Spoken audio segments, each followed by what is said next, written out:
ili neki oblik pravoslavlja koje je samo, evo skoro sam jednog našeg brata morao da otrijeznim, on je bio naš gost, jedan od mladića ovog našeg pokoljenja i sad pozvali smo ga, on je tu iz Srbije, došao malo kod nas i išli smo na neko naše sabranje užeg tipa, monaško, ali rekao, ajde da ga povedem, prijaće mu. I vidim ga ujutru na terasi, bješe obukao majicu Sveti Sava. A vidite, dolje nosi, sad ne znam, to su neki trendovi, neke tijesne farmerke, vrlo tijesne i još su pocijepane. Sad vidite, nije mu dobro, razumijete? Do pola. I kažemo, što radiš to?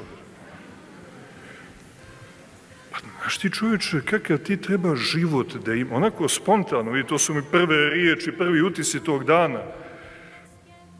I baš na njega naletim na terasi, Dobrica, nama vrlo drag mladić, ali moramo da mu pomognemo, on nam se posle zaista srce zahvalio, ali kažem, znaš ti kako treba da živiš, kakav treba da ti je srce, volja, da bi ti tako smjelo nosio lik Svetoga Save na grudima.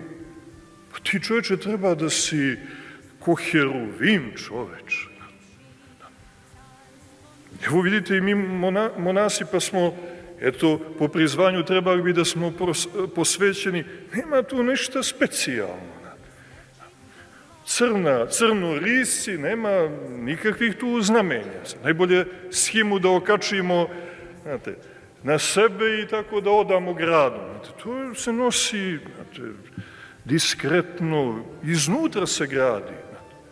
A ne tako, ili uzmu pa inicijale Hristove, ISHSNK, razumijete? Lijepo je, ali to treba životom da se nosi. Najlakše je doći do štanda, uzeti nekoliko takvih majici, malo cara Lazara, Svetoga Savu, Isusa Hrista i Serafima Savršnog, pa mijenjaš majice, razumijete? Takav odnos, on je opasan, vrlo opasan, toga se treba paziti. To je zapravo kao neka tetovaža koja ne košta, a traje. Nego da životom odreagujemo. Jer Gospod to očekuje od nas.